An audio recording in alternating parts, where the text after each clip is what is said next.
السلام عليكم ورحمة الله وبركاته.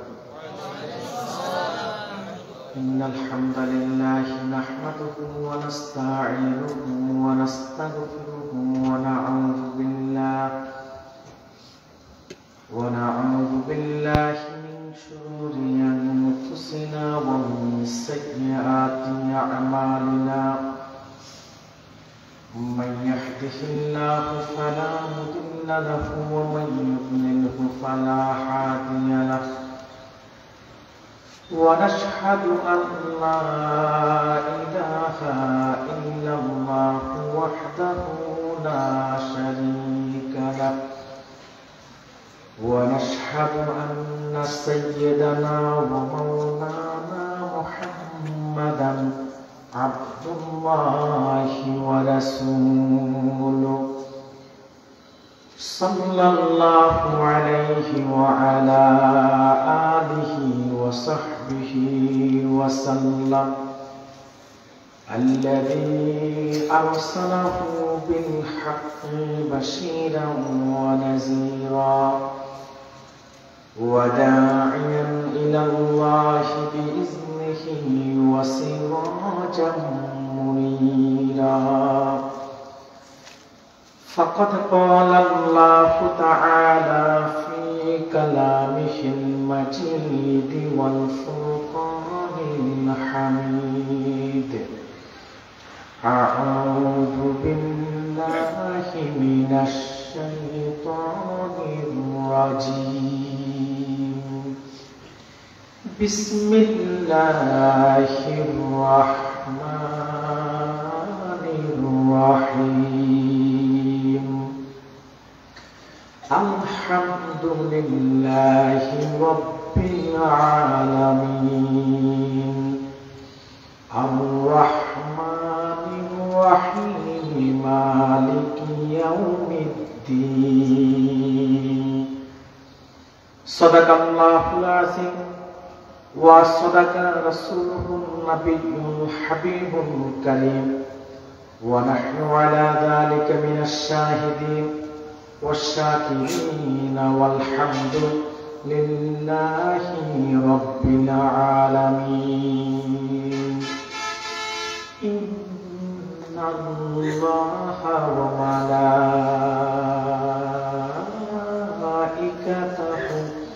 يصلون على النبي يا أيها الذين آمنوا صلوا عليه وسلموا تسليما.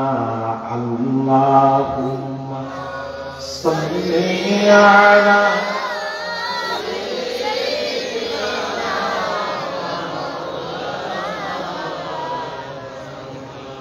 وعلى آل سيدنا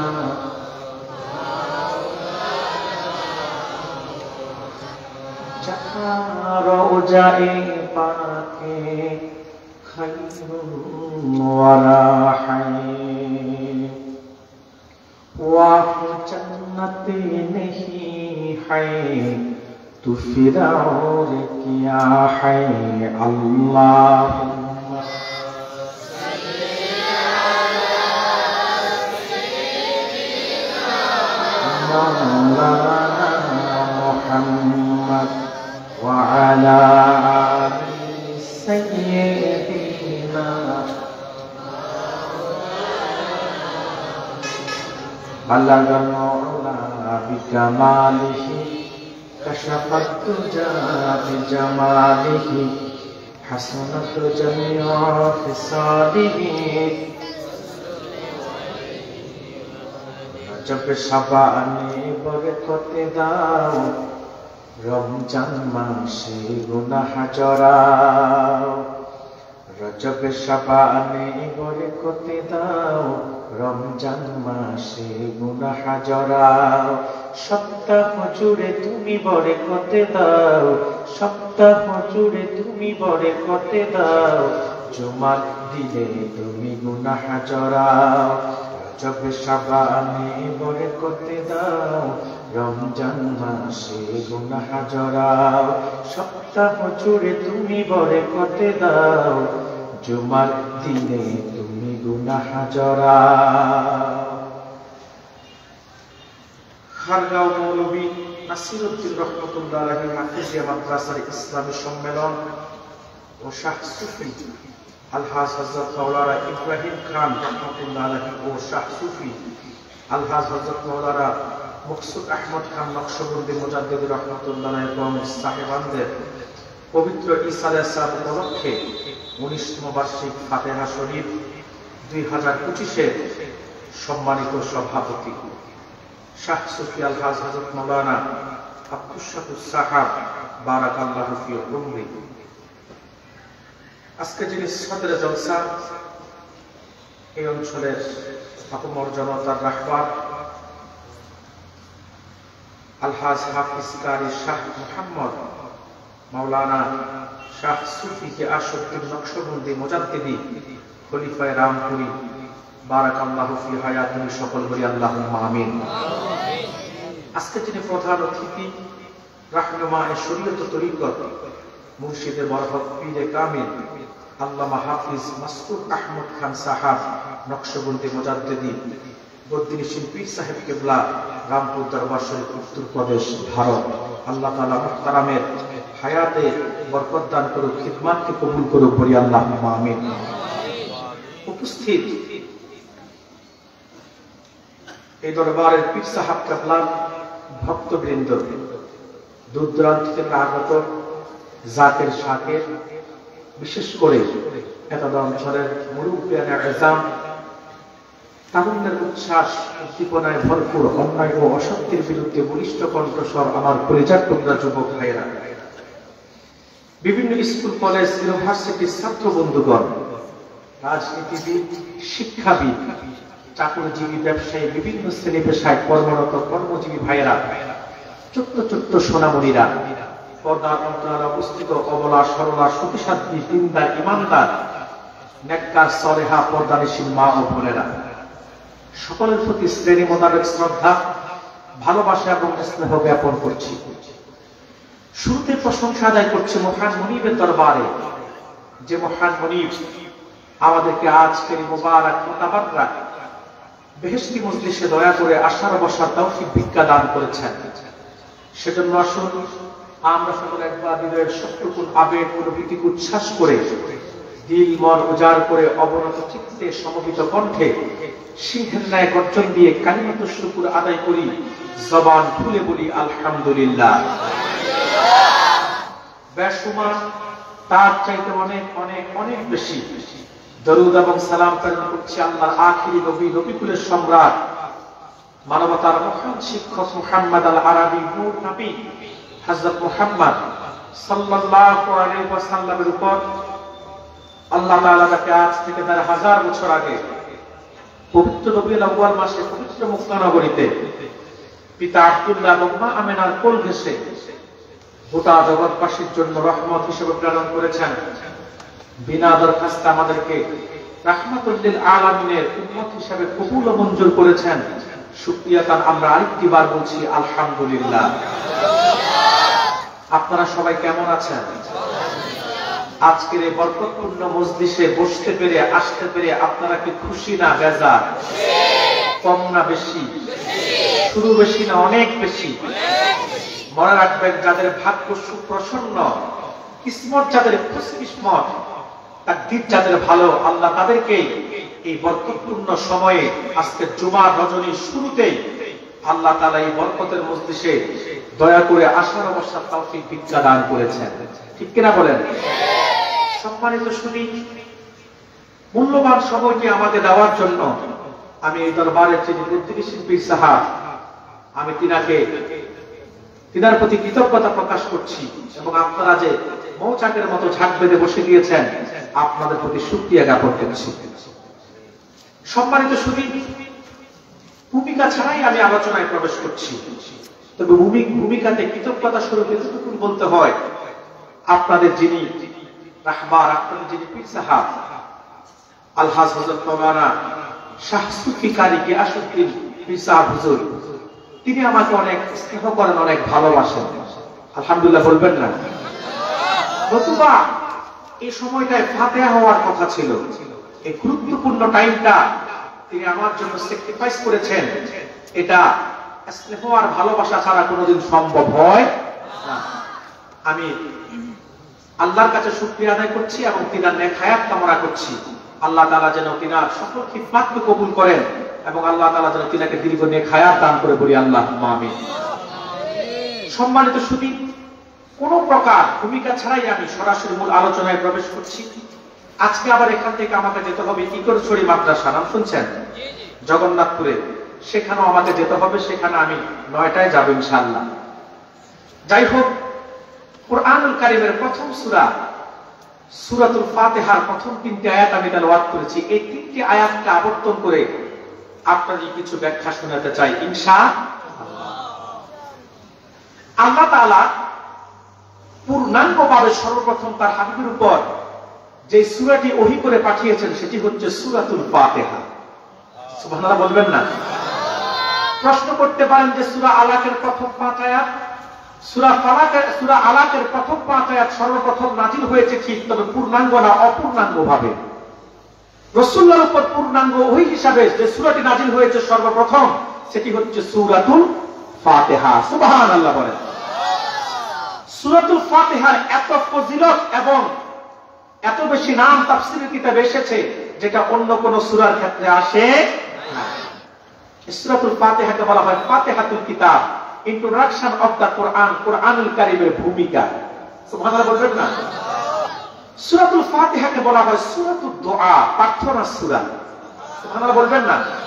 সূরাতুল ফাতিহাকে বলা হয় উম্মুল কোরআন, কোরআনের মা। আবার সূরাতুল ফাতিহাকে বলা হয় সূরাতুশ শিফা, আরব গোলাপের সূরা। এই সূরা পড়ে ঝাড়ফুঁক করলে আল্লাহ তাআলা শিফা দান করেন। সুবহানাল্লাহ বলবেন না? হাফেজ জালালউদ্দিন সুয়ুতী রাহমাতুল্লাহ আলাইহি লিখেন, আল্লাহ রাব্বুল আলামিন সূরাতুল ফাতিহার প্রতিটি অক্ষরের মধ্যে 70টি করে রোগের ঔষধ দিয়ে রেখেছেন। যদি কোনো ব্যক্তি সূরা পড়ে ঝাড়ফুঁক করে আল্লাহ তাআলা তাকে শিফা দান করেন। সুবহানাল্লাহ বলবেন না? এই যে আপনারা উলামায়ে কেরামদের কাছে যান, তিনারা যে ঝাড়ফুঁক করে কমন যে সূরাটি পাঠ করে সেটি হচ্ছে সূরাতুল ফাতিহা। এই সূরাতুল ফাতিহাকে বলা হয় সূরাতুস সালাত, নামাজের সূরা। সেজন্যই তো আল্লাহর হাবিব বলেছে সুনান তিরমিজির হাদিস, লা সালাতা ইল্লা বিল ফাতিহাতিল কিতাব। সূরা ফাতিহা ব্যতীত নামাজ হয় না। এমন কোন নামাজ নাই যে নামাজে রাকাত নাই, আর এমন কোন রাকাত নাই যে রাকাতে সূরাতুল ফাতিহা নাই। এটি হচ্ছে সূরাতুস সালাত, এটি হচ্ছে সূরাতুদ দুআ, এটি হচ্ছে সূরাতুশ শিফা, এটি হচ্ছে উম্মুল কোরআন, এটি হচ্ছে ফাতিহাতুল কিতাব। সুবহানাল্লাহ। এই এক সূরাতুল ফাতিহার এত ফজিলত তাফসীর এবং হাদিসের কিতাবে এসেছে। সূরাতুল ফাতিহাকে বলা হয় নিসফুল কোরআন, হাফ অফ দা কোরআন, কোরআনুল কারীমের অর্ধেক। সুবহানাল্লাহ বলবেন না? যদি কেউ একবার সূরা ফাতিহা তেলাওয়াত করে আল্লাহ তাকে 15 পারা কোরআন তেলাওয়াতের সওয়াব দেন। আরেকটি সূরা আছে নিসফুল কোরআন, হাফ অফ দা কোরআন, কোরআন কারীমের অর্ধেক, সেটি হচ্ছে সূরাতুজ জিলজাল। সুবহানাল্লাহ বলেন। আরেকটি সূরা আছে সুলুসুল কোরআন, 1/3 অফ দা কোরআন, কোরআনুল কারীমের 3 ভাগের 1 ভাগ, সেটি হচ্ছে সূরাতুল ইখলাস। সুবহানাল্লাহ বলবেন না? একবার যদি কেউ পাঠ করে আল্লাহ তাকে 10 পারা কোরআন তেলাওয়াতের সওয়াব দেন। 2 বার পাঠ করলে 20 পারা, 3 বার পাঠ করলে আল্লাহ 30 পারা কোরআন তেলাওয়াতের সওয়াব দেন। আরেকটি সূরা আছে রুবুল কোরআন, 1/4 অফ দা কোরআন, কোরআনুল কারীমের 4 ভাগের 1 ভাগ। একবার যদি কেউ পড়ে আল্লাহ 7.5 পারা, 2 বার পড়লে 15 পারা, 3 বার পড়লে 12.5, 4 বার পড়লে গোটা 30 পারা কোরআন তেলাওয়াতের সওয়াব আল্লাহ দিয়ে দেন। সেটি হচ্ছে সূরাতুল কাফিরুন। তার মানে ভাইরা সূরাতুল কাফিরুন 4 বার তেলাওয়াত করলে খতম কোরআন তেলাওয়াতের সওয়াব। সূরাতুল ইখলাস 3 বার তেলাওয়াত করলে খতম কোরআন তেলাওয়াতের সওয়াব আল্লাহ দেন। আর সূরাতুল জিলজাল এবং সূরাতুল ফাতিহা নিসফুল কোরআন, একবার পড়লে 15 পারা, 2 বার পড়লে গোটা 30 পারা কোরআন তেলাওয়াতের সওয়াব আল্লাহ দিয়ে দেন। এক সূরাতুল ফাতিহা এত ফজিলত, সহিহ বুখারী কিতাবুত তাফসিরে এসেছে, আবু সাইদ মুহল্লি বলেন, রাসূলুল্লাহ আমাকে একদিন ডাক দিয়েছেন। আমি নামাজে থাকার কারণে রাসূলুল্লাহর ডাকে তৎক্ষণাৎ সাড়া দিতে পারি নাই। নামাজ শেষ করে আমি রাসূলুল্লাহর দরবারে হাজির হয়েছি। গিয়ে বললাম, লাব্বাইক ওয়া সাদাইক, হুজুর গোলাম হাজির, কেন ডেকেছেন? আল্লাহর হাবিব বলে, আবু সাঈদ, আমি যখন তোমাকে প্রথমে ডাক দিয়েছিলাম তুমি কেন আসো নাই? আবু সাঈদ মুহল্লি বলেন, হুজুর আমি নামাজে ছিলাম, নামাজটা ছিল ফরজ নামাজ, এজন্য আমি তৎক্ষণাৎ নামাজ ছেড়ে আসতে পারি নাই। আল্লাহর হাবিব বলে, আবু সাঈদ তুমি নামাজ পড়ছিলা, তোমার জন্য নামাজটা ছিল ফরজ, আর আমি রাসূল যখন ডাক দিয়েছিলাম তৎক্ষণাৎ আমার ডাকে সাড়া দেওয়া তোমার জন্য তার চাইতে বড় ফরজ ছিল। আল্লাহর হাবিব বলল, আবু সাঈদ আমি কি তোমাকে বলবো কোরআনের সবচেয়ে আযম সূরা, দামি সূরা কোনটি? সুবহানাল্লাহ বলেন। তিনি বলল, জি হুজুর বলেন। আল্লাহর হাবিব আবু সাঈদের ডান হাত ধরলেন, আর হুজুর বললেন, আবু সাঈদ কুরআনুল কারীমের সবচেয়ে আযম সূরা, দামি সূরা হচ্ছে সূরাতুল ফাতিহা। সুবহানাল্লাহ বলবেন না? এখন একটা প্রশ্ন করতে পারেন, হুজুর 114টি সূরার মধ্যে সূরা ফাতিহাটা কেন আযম সূরা হলো? সূরা ফাতিহাটা কেন দামি সূরা হলো? মুহাদ্দিসগণ লেখেন, ইলমে 4টি স্তর, ইলমে শরীয়ত, ইলমে তরিকত, ইলমে হাকিকত, ইলমে মারিফত, 4 প্রকার ইলমের আলোচনা সূরা ফাতিহাতে আছে বিদায় আল্লাহ এই সূরাটাকে সবচেয়ে দামি সূরা বানায়া দিয়েছে। মনে রাখবেন মুসলমান, ইলমে শরীয়ত, ইলমে মারিফত, উভয় প্রকার ইলম যে মানুষের মধ্যে থাকে ওই মানুষটাকে আল্লাহ দামি মানুষ বানায়। সূরা ফাতিহাতে যেমন 4 প্রকার ইলমের কারণে সূরাটা কি হয়েছে? আযম সূরা হয়েছে, কোরআনের সবচেয়ে দামি সূরা হয়েছে। ঠিক যে মানুষের মধ্যে এই 4 প্রকার ইলম আসে সে মানুষটাও দামি মানুষ হয়ে যায়। সুবহানাল্লাহ বলেন। ফতোয়াটা আমার না, ফতোয়াটা দিয়েছে যুগশ্রেষ্ঠ ইমাম ইমাম মালিক রাহমাতুল্লাহ আলাইহি। ইমাম মালিক রাহমাতুল্লাহ আলাইহি বলেন, মান তাফাক্কাহা ওয়া লাম ইয়াতাসাওয়াফ ফাকাত তাফাসসাকা ওয়া মান তাসাওয়াফ ওয়া লাম ইয়াতাফাক্কা ফাকাত তাজান্নাকা ওয়া মান জামাআ বাইনাহুমা ফাকাত তাহাক্কাকা। যে শরীয়ত শিখলো মারিফত শিখে নাই সে হলো ফাসিক, আর যে মারিফত শিখলো শরীয়ত শিখে নাই সে হলো জিন্দিক, তার মানে বেঈমান। ওয়া মান জামাআ বাইনাহুমা ফাকাত তাহাক্কাকা, যার মধ্যে ইলমে শরীয়ত আছে মারিফত আছে সেই হলো মুহাক্কিক। মনে রাখবেন, শরীয়ত ছাড়া শুধু মারিফত দিয়ে কখনো পীর হওয়া যায় না। আবার ইলমে মারিফতকে বাদ দিয়ে শুধু শরীয়ত দিয়ে কেউ কামালিয়াত হাসিল করতে পারে না। ঠিক কি না বলেন? কিন্তু আমরা বাংলাদেশে আসি বড় বিভ্রান্তিতে। আমার দেশে কেউ শরীয়ত মানে মারিফত মানে না, আবার কেউ আছে মারিফত মানে শরীয়ত মানে না। নাউজুবিল্লাহ বলবেন না? কিছু মুনাফিক আছে, এরা শুধুমাত্র শরীয়ত মানে মারিফত অস্বীকার করে, বলে পীর মুরিদি আমার কি জিনিস, পীর মুরিদির দরকার নাই, আল্লাহকে পেতে উসিলা লাগে নাকি? নাউজুবিল্লাহ বলবেন না? মনে রাখবেন, আল্লাহর ওলিদের কাছে যাওয়া এবং পীরের সোহবতে যাওয়া, তাজকিয়ায়ে নফস, তরিকত তাসাউফ, তাসল্লি মারিফত অর্জনকে যারা অস্বীকার করতে চায়, আমি বলি তারা মুনাফিক ছাড়া কিছু হতে পারে না। মনে রাখবেন, এই দেশে ইসলাম এসেছে আল্লাহর ওলিদের মাধ্যমে। এদেশে ইসলাম কোন নবী রাসূলের মাধ্যমে আসে নাই। এদেশে ইসলাম প্রচারে সাহাবায়ে কেরামের কোন ভূমিকা ছিল কিনা সেটা নিয়ে মত পার্থক্য আছে, কিন্তু এক বাক্যে স্বীকার করে নিতে হবে, এই দেশে ইসলামের ঝান্ডা নিয়ে এসেছে বাংলাদেশে আল্লাহর ওলিরা। তার মধ্যে প্রথম কাতারে যার নাম, তিনি হচ্ছে বাংলার সুলতান হযরত শাহজালাল।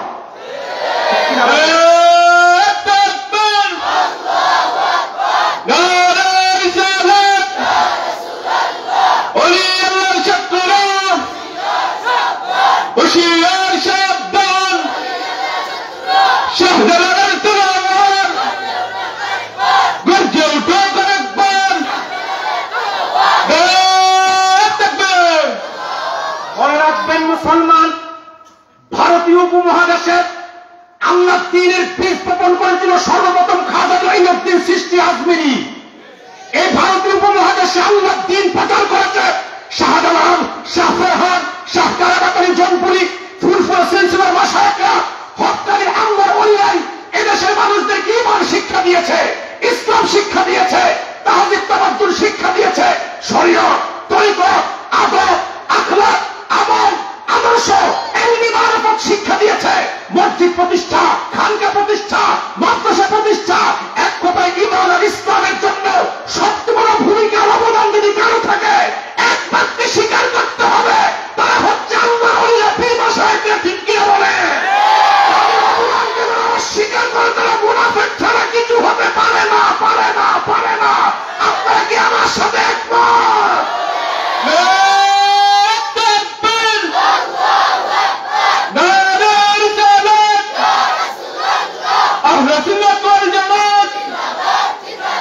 জিন্দাবাদ, জিন্দাবাদ। শাহজালালের তলোয়ার গর্জে ওঠো আরেকবার, বাঁচাও ইমান, বাঁচাও দেশ, সাহেব কিবলার নির্দেশ, সিলসিলা রামপুরি, রামপুরি, জিন্দাবাদ, জিন্দাবাদ। মনে রেখো, যারা আল্লাহর ওলিদের অবদানকে অস্বীকার করো, যারা পীর মুরিদের বিরোধিতা করো, তরিকত তাসাউফ চর্চাকে তারা অস্বীকার করো, আল্লাহর ওলিদের উসিলা তালাশকে তারা বিরোধিতা করো, মাজার জিয়ারতকে তারা বিরোধিতা করো, পীরের সোহবতে যাওয়ার তারা বিরোধিতা করো, তোমাদের বাপদাদার ইতিহাস তালাশ করে দেখো, নামের আগে শ্রী ছিল, শ্রী কেটে মোহাম্মদ দিয়েছে আল্লাহর ওলিরা। তারা ধুতি পড়তো, লেংটি পড়তো, ধুতি আর লেংটি করে লুঙ্গি দিয়েছে আল্লাহর ওলিরা। তাদের মাথায় টিকি ছিল, টিকি খুলে টুপি দিয়েছে আল্লাহর ওলিরা। হাতের রাখি বন্ধন খুলে যারা আমাদের তাসবিহ দিয়েছে আল্লাহর ওলিরা। ঠিক কিনা বলে? সম্মানিত সুধী, এই দেশে আল্লাহর ওলিদের অবদানকে অস্বীকার করে, মনে রাখবা, যা কিছু দেখছো এগুলা কারো আন্দোলনের ফসল না, এগুলা আল্লাহর ওলিদের মেহনতের ফসল। কিন্তু আজকে কাকের বাসায় কোকিল ডিম পাড়তেছে। ঠিক কিনা বলে? আজকে কাকের বাসায় কোকিল ডিম পাড়তেছে, আল্লাহর ওলিদের সাজানো বাগানগুলো থেকে সুবিধা ভোগ করে, কিন্তু আল্লাহর ওলিদের কাছে যাওয়াকে স্বীকৃতি দেয় না। আমি বলি এরা মুনাফিক। ঠিক কিনা বলেন? এলমে শরীয়ত মানে মারিফতকে অস্বীকার করে, এরা কি? মুনাফিক। আবার যারা মারিফতকে সাইনবোর্ড বানাইয়া ভণ্ডামি করে, নামাজ নাই, রোজা নাই, পর্দা নাই, জিকির নাই, ঢোল তবলা একতারা দোতরা সাতরা তাম্বুরা জাম্বুরা বাজায়, পীরকে সেজদা দেয়, মাজারকে সেজদা দেয়। কথা বলেন না কেন আপনারা? এরা হচ্ছে ভণ্ড, বেশরা। ঠিক কিনা বলেন? এদের সাথে আমাদের খাঁটি সুন্নি যারা, আমাদের কোনো সম্পর্ক না। ঠিক কিনা বলেন? ইমাম মালিকের ফতোয়া যে শরীয়ত মানে মারিফত মানে না, সে হচ্ছে ফাসিক। যে মারিফত মানে শরীয়ত মানে না, সে হচ্ছে জিন্দিক। ওমান জামাআ বাইনাহুমা, যে শরীয়ত মারিফত উভয়টা ইলম অন্বেষণ করে, সেই হচ্ছে মুহাক্কিক। সুবহানাল্লাহ বলবেন না? মানুষের মধ্যে যেমন শরীয়ত মারিফত অর্জন হলে মানুষটা যেমন খাঁটি হয়ে যায়, দামি হয়ে যায়, ঠিক সূরাতুল ফাতিহার মধ্যে ইলমে শরীয়ত, ইলমে তরিকত, ইলমে হাকিকত, ইলমে মারিফত, চার প্রকার ইলমের আলোচনার কারণে ওই সূরা ফাতিহাটাও কোরআনের সবচেয়ে আজম সূরা, দামি সূরা হয়ে গেছে। কিন্তু অবাক হবেন ভাইরা, যদিও আল্লাহ সূরাতুল ফাতিহাতে চার প্রকার ইলমের আলোচনা করেছেন, কিন্তু আল্লাহ তাআলা শুরু করেছেন সূরাটা ইলমে মারিফত দিয়ে। সুবহানাল্লাহ বলবেন না? মারিফত মানে হলো আল্লাহর পরিচয়। আল্লাহ সূরাটা শুরু করেছেন ইলমে মারিফত দিয়ে। আল্লাহ তাআলা বলেন, আলহামদু, সকল প্রশংসা। প্রশ্ন করলাম, লিমান, কার জন্য? তিনি বলেন, লিল্লাহ, আল্লাহর জন্য। কোন আল্লাহ? কি তার পরিচয়? আল্লাহই তো মারিফত শুরু এক এক করে তার চারটি পরিচয় দেন। আল্লাহ বলেন, যার প্রশংসা করবা তিনি রব্বিল আলামিন। সুবহানাল্লাহ বলবেন না? আর রহমান, যিনি রহমান, আর রহিম, যিনি রহিম, মালিক ইয়াউমিদ্দিন, যিনি বিচার দিবসের মালিক।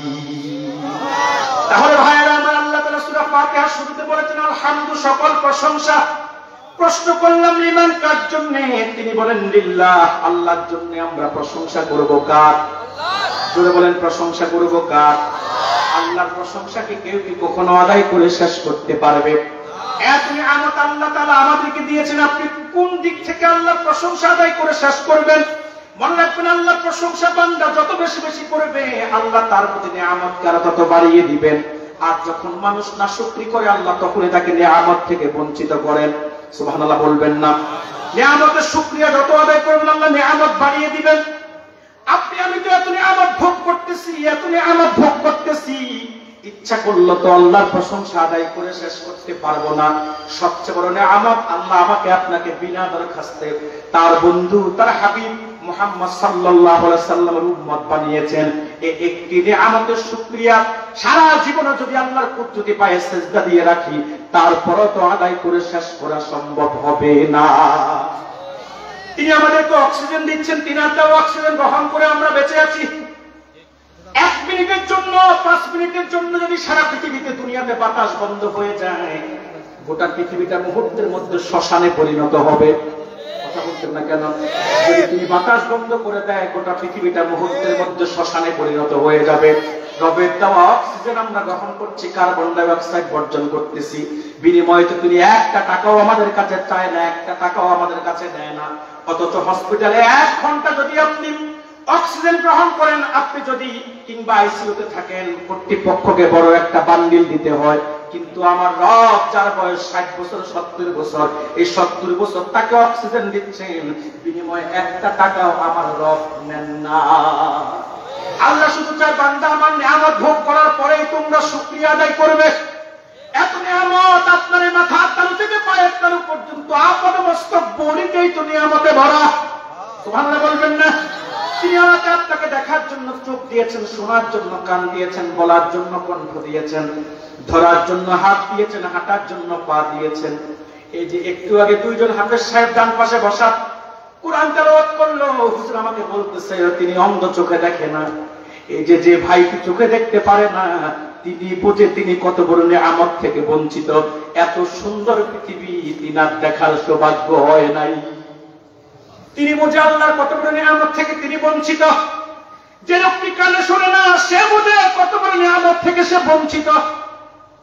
যার 2টা হাত নাই, সে বোঝে কত বড় নিয়ামত থেকে বঞ্চিত। যার 2টা পা নাই, সে বোঝে কত বড় নিয়ামত থেকে বঞ্চিত। সুলতানে বাঙ্গাল হযরত শাহজালালের দরগায় গেলে মাঝে মধ্যে দেখা যায় কত মানুষ হাত নাই, পা নাই, চোখ নাই, মানুষের কাছে থালা নিয়ে নিয়ে ভিক্ষা করে বেড়ায়। আমি গরিব ইনসান, 2টি টাকা ভিক্ষা দেন, রোজ হাসরে সওয়াব পাবেন পাহাড় সমান। আমি গরিব ইনসান, 2টি টাকা ভিক্ষা দেন। আছে না নাই বলুন? ওই যে তার হাত নাই, সে বোঝে কত বড় নিয়ামত থেকে সে বঞ্চিত। সে তার পরিবারের জন্য কত বড় বোঝা। যার 2টি পা নাই, সে বোঝে কত বড় নিয়ামত থেকে সে বঞ্চিত। যে কানে শোনে না, যে চোখে দেখে না, সে বোঝে কত বড় নিয়ামত থেকে বঞ্চিত। যে কথা বলতে পারে না, সে বোঝে কত বড় নিয়ামত থেকে বঞ্চিত। কিন্তু আল্লাহ আপনাকে আমাকে পরিপূর্ণতা দিয়েছে, হাত দিয়েছে, পা দিয়েছে, চোখ দিয়েছে। আল্লাহ আমাকে আপনাকে জবান শক্তি দিয়েছে কথা বলার জন্য। তারপর তো আমরা অকৃতজ্ঞ বান্দা, আল্লাহ শুকরিয়া আদায় করতে পারি না। আল্লাহ না শুকরি করি, আল্লাহ না শুকরি করি। আল্লাহ যে আমাকে আপনাকে এত ভালো রেখেছেন, তা তো আমাদের শুকরিয়া নাই। কথা বলছেন না কেন? এত ভালো আছি, এত ভালো আছি, তা তো আমাদের শুকরিয়া নাই। আল্লাহ বলে, বান্দা কখনো তোমার থেকে ভালো কে আছে 10 তলা 20 তলা বিল্ডিং এ থাকে, তার দিকে তাকাবে না।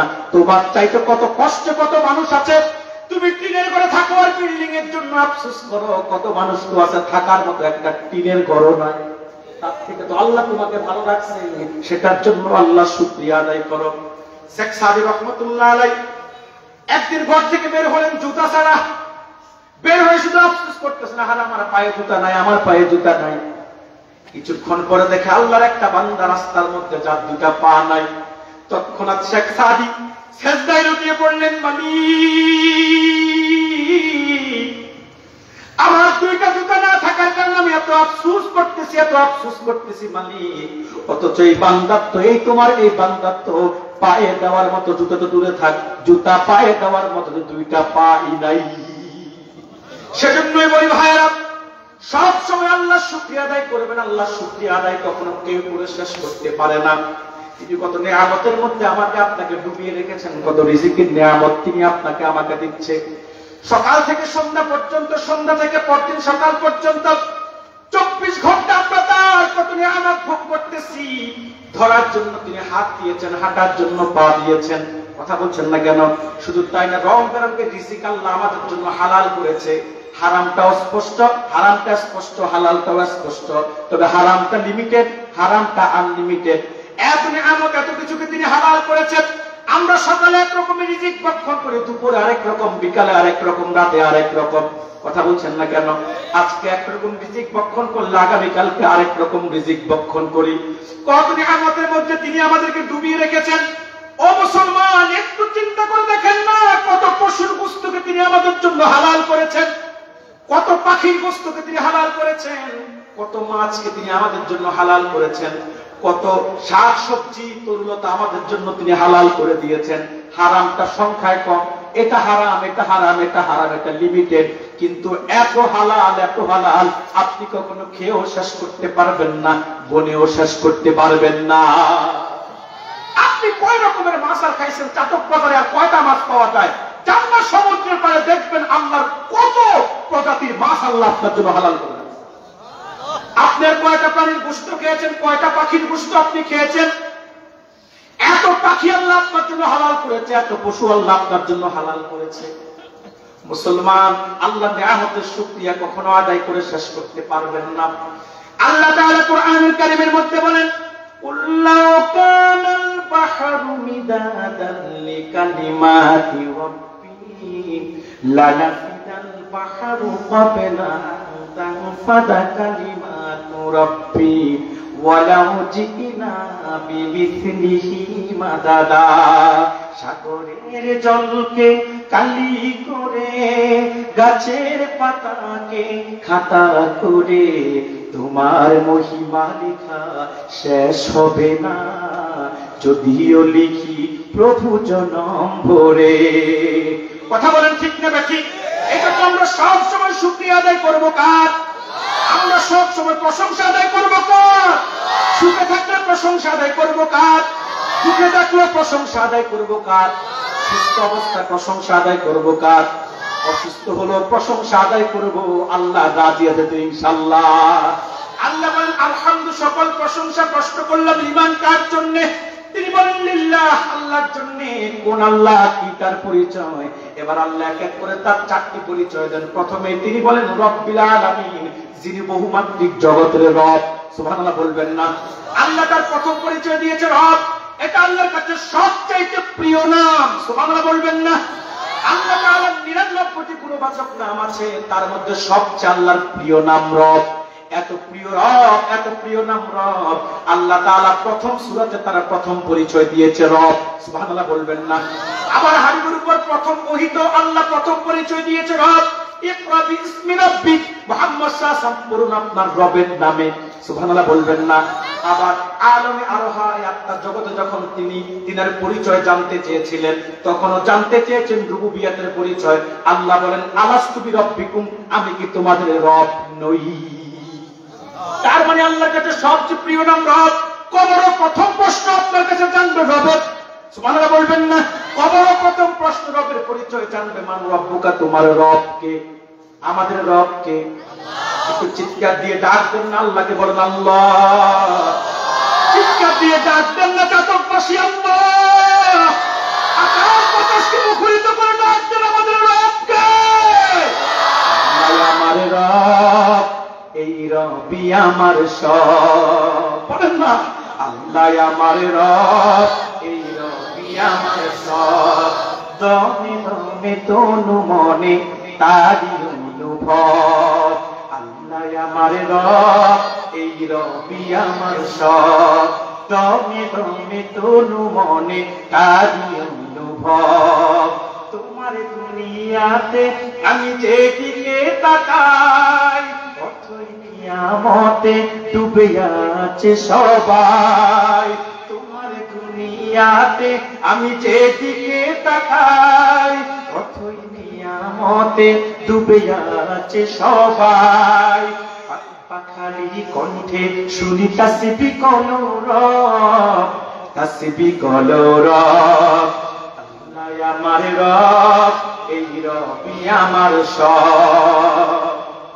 ভাইরা আমার, আল্লাহ তার প্রথম পরিচয় দিয়েছেন রব। এখন প্রশ্ন হয় রবের অর্থ কি, ব্যাখ্যা কি?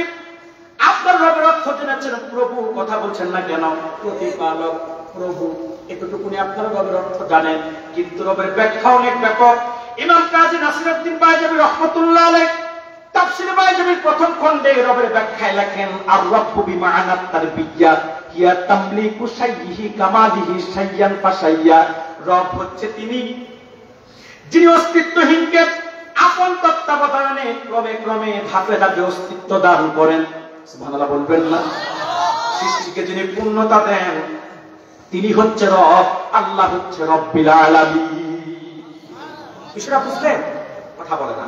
রবকে আর রব্বু বিমাআনাত তারবিয়া হিয়া তামলিকু শাইয়িহি কামালিহি শাইয়ান ফাশাইয়া। রব হচ্ছে তিনি যিনি অস্তিত্বহীনকে আপন তত্ত্বাবধানে অস্তিত্ব দেন, যিনি যা কিছু করেন সৃষ্টি ধীরে ধীরে। সুবহানাল্লাহ বলবেন না? রবের কাজ হঠাৎ হয় না। যেমন তিনি পৃথিবী সৃষ্টি করছে কয় দিনে? কথা বলেন 6 দিনে। রবিবার দিনে শুরু করেছেন, শুক্রবারে জুমার দিনে শেষ করেছেন। কেন? আল্লাহকে ইচ্ছা করলে একদিনে পৃথিবী বানাতে পারতেন না? 1 ঘন্টায়, 1 মিনিটে, 1 সেকেন্ডে। আমার রব তো তিনি যিনি কোন বললেই ফায়াকুন হয়ে যায়। কিন্তু তিনি পৃথিবী সৃষ্টি করেছেন 6 দিনে।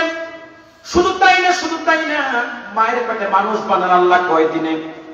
কথা বলছেন না কেন? 10 মাস 10 দিনে। কেন? তিনি কি 1 মাস ইচ্ছা করলে মানুষ বানাতে পারতেন না? 1 দিনে পারতেন না, 1 ঘন্টায় পারতেন না, 1 মিনিটে পারতেন না। কিন্তু তিনি তো রব, রবের কাজ তো হঠাৎ হয় না। এই জন্য তিনি কিছু কিছু করে সৃষ্টিকে পূর্ণতা দেন। যেমন স্বামী আর স্ত্রী একান্ত কাছাকাছি আসার পরে পুরুষের যে প্রয়োজন শুক্রাণু, নারীর যে প্রয়োজন ডিম্বাণু, আল্লাহ যখন এটাকে একত্রিত করেন মায়ের রেহেমের মধ্যে, 40 দিন পর্যন্ত আপনি আমি ছিলাম বীর্য আকারে মায়ের রেহেমে। এই জন্য আমি বলি, মুসলমান কেন অহংকার করো? কেন অহংকার করো? কেন পৃথিবীর জমিনে অহংকার করে চলাফেরা করো? তোমার আমার অস্তিত্ব তো শুরু হয়েছে নাফাক 1 ফোঁটা বীর্য থেকে। কিন্তু এরপরও দেখেন না মানুষের কত অহংকার, কত দাম্ভিকতা। কথা বলছেন না কেন? অথচ একবারও মানুষ চিন্তা করে না আমার সৃষ্টিটা তো শুরু হয়েছে নাফাক 1 ফোঁটা বীর্যের পানি থেকে। 40 দিন পর্যন্ত আপনি বীর্য আকারে ছিলেন মায়ের রেহেমের মধ্যে, তারপরে 40 দিন রক্ত আকারে, তারপরে 40 দিন গোশত আকারে, তারপরে ফেরেশতারা হাড্ডির স্ট্রাকচার তৈরি করেছেন মায়ের রেহেমের মধ্যে। এরপরে রবের হুকুমে ফেরেশতারা হাড্ডির স্ট্রাকচারে গোশতের পয়াত লাগিয়েছেন, চোখের জায়গায় চোখ দিয়েছেন, কানের জায়গায় কান, নাকের জায়গায় নাক, হাতের জায়গায় হাত দিয়েছেন, যেখানে যেটা দরকার সেখানে সেটা সেট করেছেন। যদি ব্যতিক্রম হইতো বিপদ ছিল কি ছিল না? মনে করেন আপনার চোখ হচ্ছে এখানে, নাক হচ্ছে এখানে, মুখ হচ্ছে এখানে। কোন একটা খাবার খাওয়ার আগে বগলের নিচে নিয়ে দেখতে হতো, তারপরে নাকের সামনে নিয়ে শুকতে হতো, তারপরে পিছনে নিয়ে মুখে দিতে হতো। কিন্তু রব এত সুন্দর করে সেট করেছেন, আপনার চোখ থেকে একটু নিচে হলো আপনার নাক, সেখান থেকে একটু নিচেই হলো আপনার 2 ঠোঁট, তারপরে হলো আপনার ভিতরে মুখ। আবার সেখানে জিহ্বা দিয়ে দিয়েছেন, যেটার মধ্যে স্বাদ গ্রহণের যন্ত্র, যেটা 10,000 টেস্টিং বার্ড আল্লাহ 1 জিহ্বার মধ্যে দিয়ে দিয়েছেন। এই 1 জিহ্বা দিয়ে আপনি 10,000 রকমের স্বাদ গ্রহণ করার সুযোগ আছে। যেখানে যা দেওয়ার দরকার সবকিছু সেট করে এবার আল্লাহ যখন হুকুম করেছেন আপনার দেহের মধ্যে রুহু এসেছে, যদি তিনার হুকুমের রুহুটার ভিতরে না আসতো, এই মৃত বডিটাই আবার দুনিয়াতে চলে আসতো কি আসতো না? কথা বলছেন না কেন? এই যে আল্লাহ প্রথমে কিছু, তারপরে আরো কিছু, তারপরে আরো কিছু, একসময় সবকিছু দিয়ে আপনাকে আমাকে সৃষ্টি করেছেন। কারণ তিনি রব, রবের কাজটা হয় ধীরে ধীরে, ধাপে ধাপে, ক্রমে ক্রমে। এই জন্য আল্লাহ তার প্রথম পরিচয় দিয়েছে রব। তিনি বলেন রব্বিল আলামিন, আমি বহুমাত্রিক জগতের রব।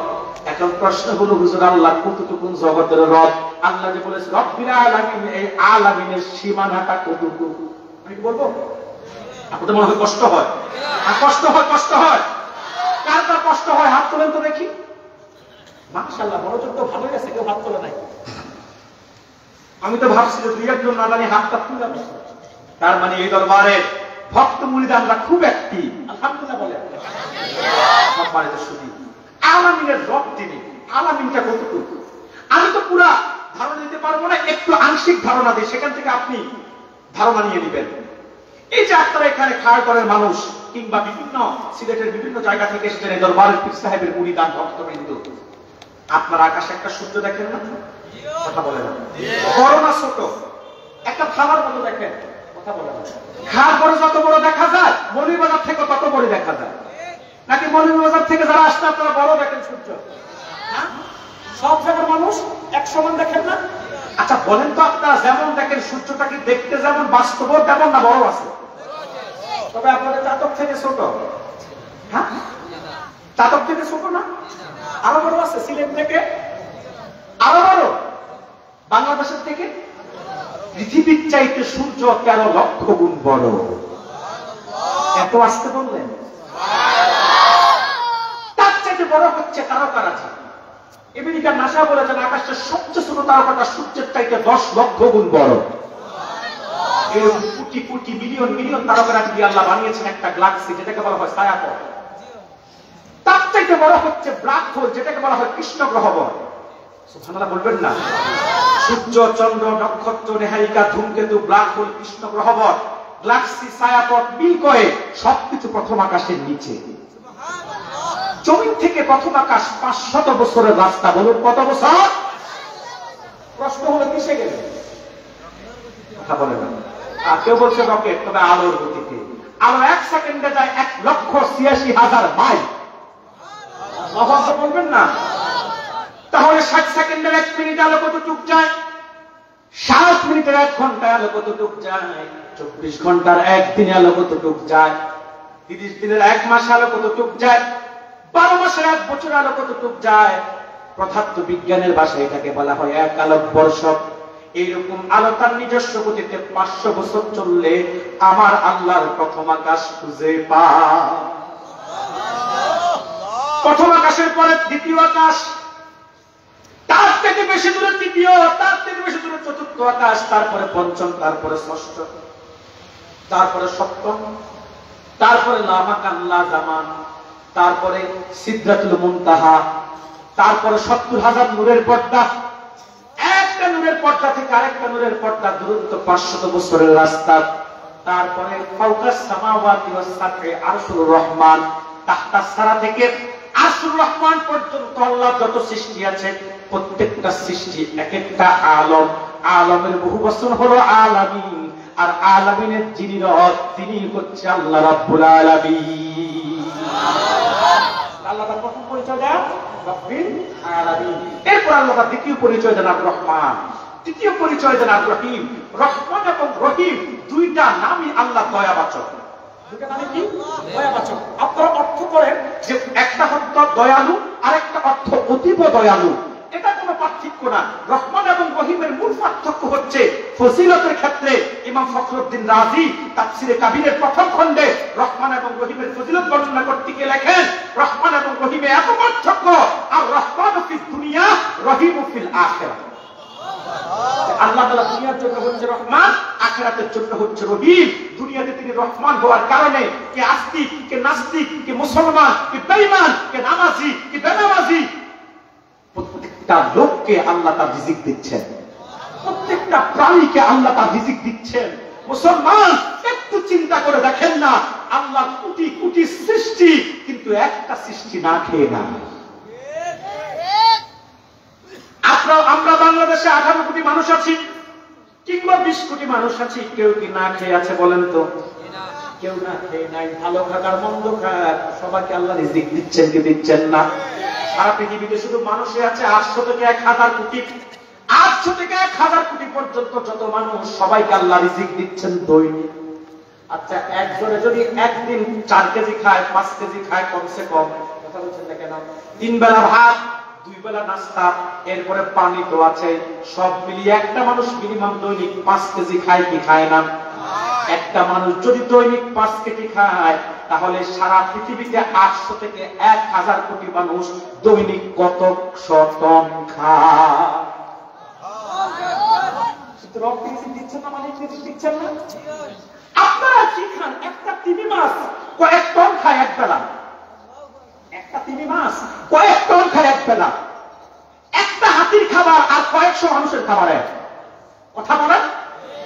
প্রত্যেকটা সৃষ্টিকে আল্লাহ যা যতটুকু রিজিক প্রয়োজন ততটুকু তিনি রিজিক দিচ্ছে, কারণ তিনি রহমান। বলবেন না এত দিচ্ছেন যে আল্লাহ তো অস্বীকার করে, তারপরে তিনি রিজিক থেকে বঞ্চিত করেন না। আল্লাহ না শুকরিয়া করে, তারপর রিজিক থেকে বঞ্চিত করেন না। আল্লাহ খেয়েও আল্লাহকে সেজদা দেয় না, তারপরেও তিনি রিজিক থেকে বঞ্চিত করেন না। আল্লাহ খায়, আল্লাহ দেওয়া নিয়ামত ভোগ করার পরও তো আল্লাহকে স্বীকার করেন, আল্লাহ যা সেটাও মানে না নাস্তিকরা। তারপরে তো তিনি তাদেরকে রিজিক দিচ্ছেন কি দিচ্ছেন না, কারণ তিনি রহমান, তিনি আর রহমান ফিদ দুনিয়া, দুনিয়াতে তিনি রিজিক থেকে কাউকে বঞ্চিত করেন না। কিন্তু আখিরাতে তিনি তার রহিম নামের ফজিলতের প্রকাশ করবেন, যার বিনিময়ে একজন বেঈমান কোন আযাব দিবেন না। ঈমানদার ছাড়া কাউকে তিনি নাজাত দিবেন না, ঈমানদার ছাড়া কাউকে তিনি নাজাত দিবেন না। কিন্তু মনে রাখবেন, মুহাম্মদ সাল্লাল্লাহু আলাইহি ওয়াসাল্লামের উম্মত যত বড় গুনাহগারী হোক না কেন, আল্লাহ তাকে নিয়ামত জান্নাত দিবেন।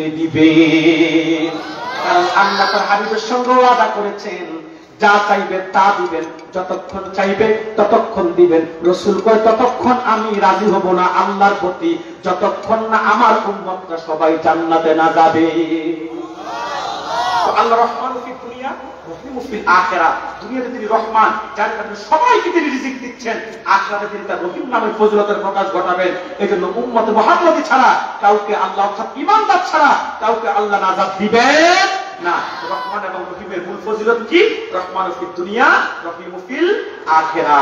রহমান রহিম তুমি খোদা এই দুনিয়াতে, দূর করে দাও সব কালিমা, দূর করে দাও সব কালিমা, এই কলব হতে যেন ডাকতে পারি প্রাণ ভরে তোমারে মাওলা। আল্লাহু আল্লাহ, আল্লাহু আল্লাহ, আল্লাহু আল্লাহ, আল্লাহু আল্লাহ। আল্লাহ তুমি দয়ার সাগর, রহমানুর রহিম, তোমার দয়ায় পূর্ণ আমি সারা নিশিদিন। আল্লাহ তার দ্বিতীয় পরিচয় দিয়েছে রহমান, তৃতীয় পরিচয় দিয়েছে আর রহিম। এবার আল্লাহ চতুর্থ পরিচয় দেন মালিক ইয়াউমিদ্দিন, তিনি বিচার দিবসের মালিক। সুবহানাল্লাহ বলবেন না? আল্লাহ তার চতুর্থ পরিচয় দেন মালিক ইয়াউমিদ্দিন, তিনি বিচার দিবসের মালিক। তার মানে এই দিন মানে হলো ইয়াউমুল জাযা। একদিন অর্থ হলো ধর্ম, একদিন অর্থ কি? ধর্ম। যেমন আল্লাহ সূরা মায়েদাতে বলেছেন, আল-ইয়াউমা আকমালতু লাকুম দীনাকুম ওয়া আতমামতু আলাইকুম নি'মাতি ওয়া রাদিতু লাকুমুল ইসলামা দীনা। এই যে আল্লাহ দিনের কথা বলছে, দিন মানে হচ্ছে ধর্ম, জীবন ব্যবস্থা। সুবহানাল্লাহ বলবেন না? কিন্তু সূরা ফাতিহাতে আল্লাহ বলেছে মালিক ইয়াউমিদ্দিন, এই দিন মানে হলো ইয়াউমুল জাযা, বিচার দিবস, কর্মফল দিবস। যেদিন মানুষের আমলনামা আল্লাহ প্রকাশ করবেন, যেদিন জমিনটা হবে তামার, সূর্য মানুষের মাথা আর এক বিগত করে আসবেন। আল্লাহু আকবার বলবেন না? সহিহ মুসলিমের বর্ণনা, রাসূল বলেছেন জমিনটা হবে তামার, সূর্য মাথার এক বিগত করে আসবে। সূর্যের প্রচন্ড তাপ, 1 কোটি 40 লক্ষ ডিগ্রি সেলসিয়াস। ও জাতকের মানুষ, ও খাজা দরবারের ভক্তরা, দুনিয়াতে তো 40-42 ডিগ্রি তাপমাত্রা হলে আমাদের হুঁশ থাকে না। কথা বলছেন না কেন?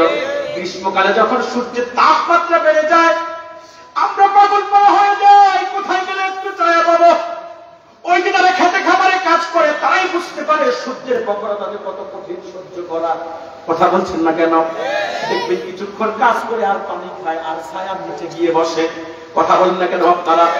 যারা বড় লোক করে এসি চালায়, পাখা চালায়, এখন দুনিয়াতে 40-42 ডিগ্রি সহ্য করার ক্ষমতা আমাদের নাই।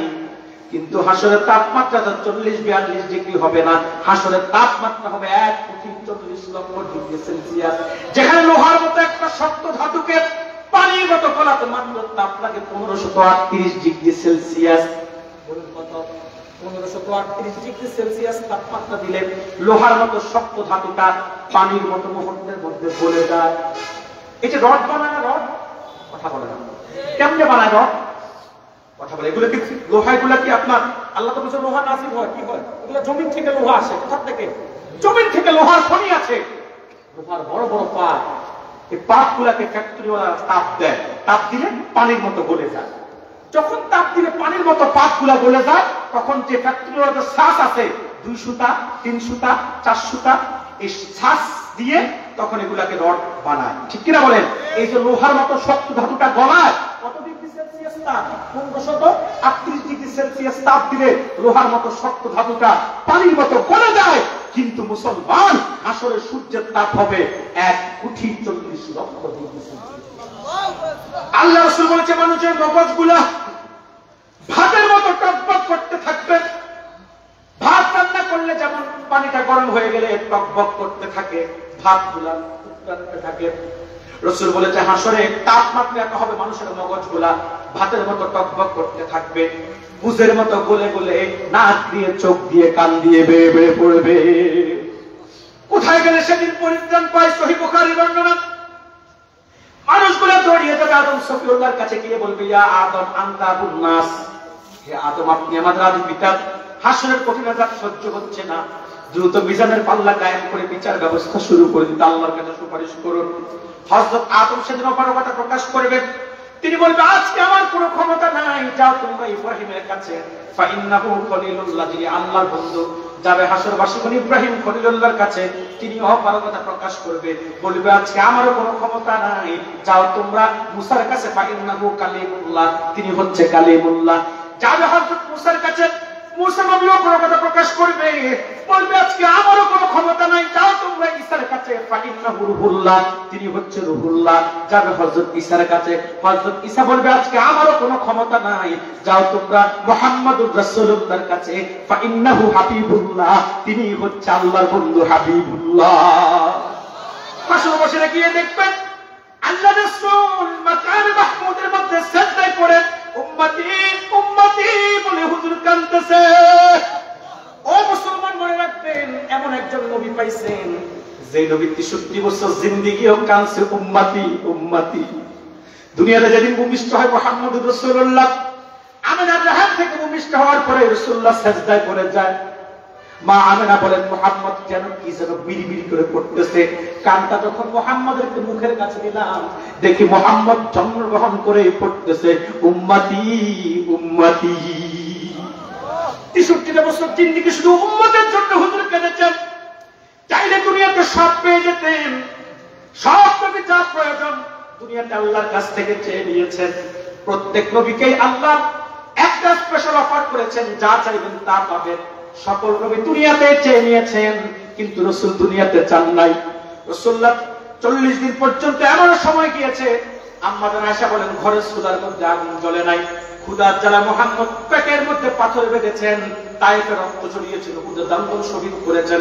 তারপরও দুনিয়াতে কিছুই রাসূল চায় নাই, কারণ হাসরে রাসূল উম্মতের জন্য চাইবে।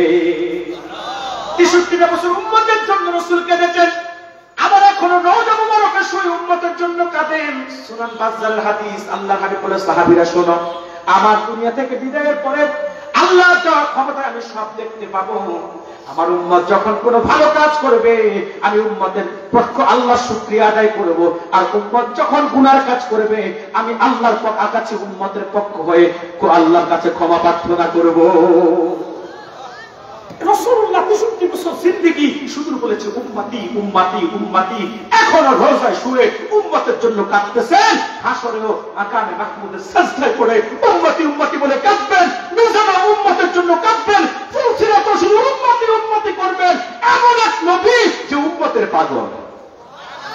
কিন্তু আমরা নবীর পাগল হতে পারি নাই, আমরা নবীর পাগল হতে পারি না, আমরা হইছি দুনিয়ার পাগল। কথা বলেন, নবীর পাগল হওয়া এত সহজ না। নবীর পাগল যারা হয় তারা নবীর মহাব্বতে, নবীর দ্বীন চর্চার জন্য, ইলমে দ্বীনকে চড়িয়ে দেওয়ার জন্য বাগান সাজা। কথা বলেন না কেন আপনারা?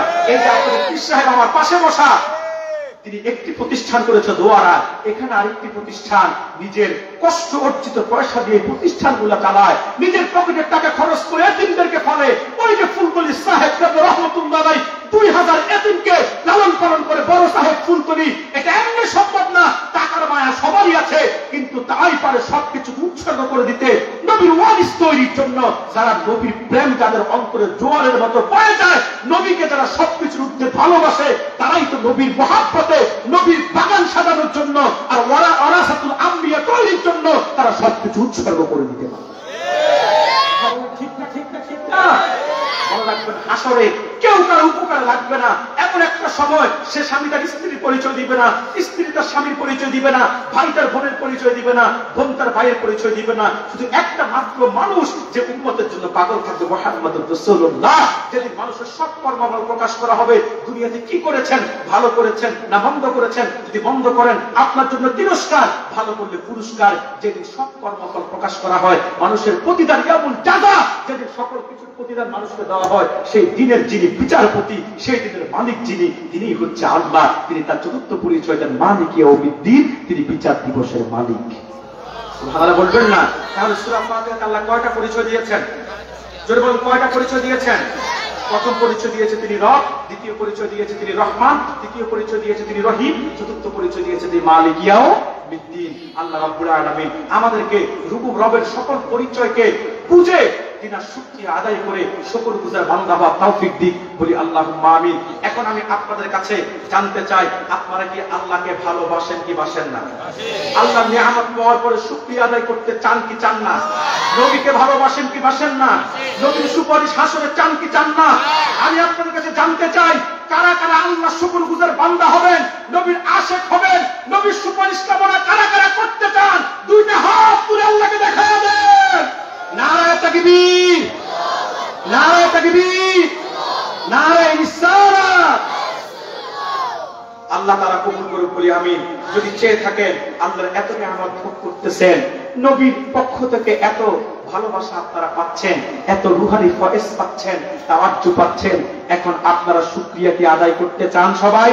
যদি চেয়ে থাকেন, এই যে নবীর বাগান মাদ্রাসা, এত চমৎকার পরিবেশ, আমি যত দেখেছি তত বেশি মুগ্ধ হয়েছি। আমি যত বেশি তাদের কোরআন তেলাওয়াত শুনেছি, যতক্ষণ শুধু আবেগ আপ্লুত হয়েছি।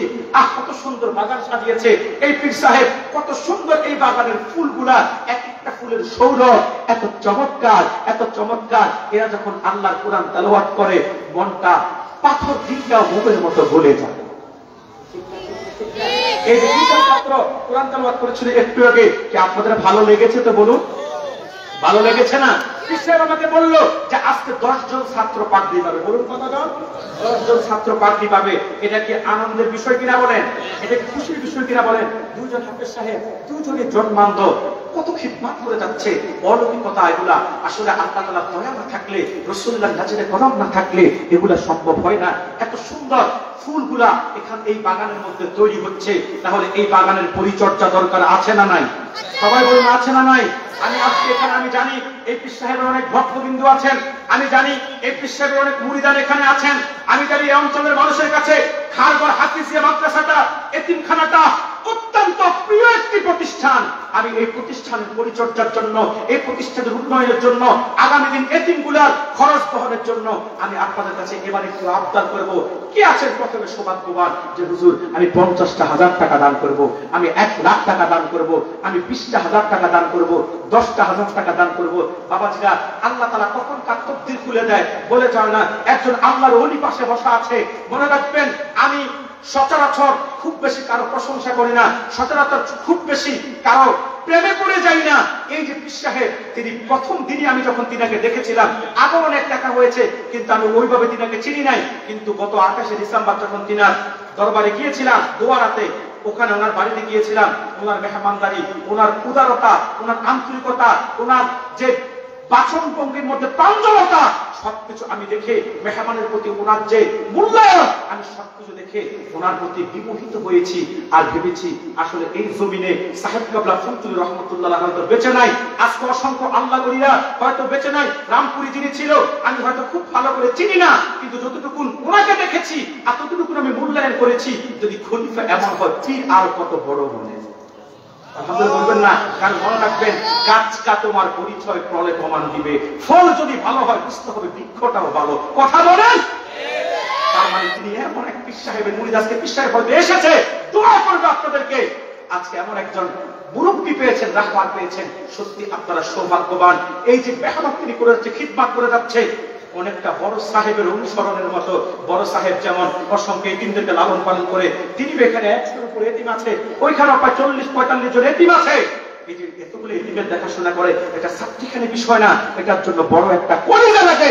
আজকে আমি দেখতে চাই তিনার সাথে হাতে হাত মিলিয়ে দিনের সাথে নিজেদেরকে সম্পৃক্ত করে আগামী দিন এই এতিমদের পরিচর্যার জন্য, আগামী দিন এই এতিমদেরকে কোরআনের দ্বারক বাহক বানানোর জন্য, আগামী দিন এই এতিমরা যেন কোরআন সিনা ধারণ করতে সহজ হয়, তাদের জন্য আপনারা কারা কারা সহযোগিতা করবেন।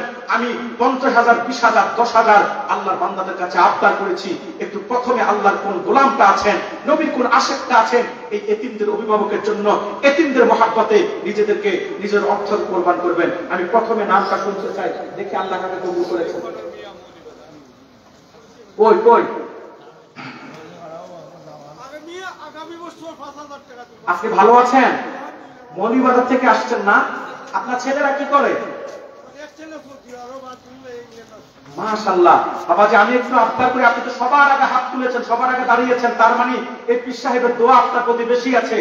বাবাজি, আপনার 2 মেয়ে এবং 1 ছেলেকে নিয়ে 10,000 টাকা কোরবান করে দিবেন। মাশাআল্লাহ। নারায়ে তাকবীর, নারায়ে তাকবীর, নারায়ে রিসালাত। মৌলভীবাজার থেকে আগত কি নাম? করণ মিয়া দিয়েছে 10,000 টাকা। বলেন মারহাবা। আমিন। একজন নগদে 200 টাকা দিয়েছে। আপনারা একটু বসেন, এখন উঠাউঠি কেউ করবেন না, আমরা একসাথে উঠবো ইনশাআল্লাহ। বলেন দ্বিতীয়তে কি আছেন? 5,000। কোন লন্ডনী বড় কোন ধনী ব্যক্তি থাকেন,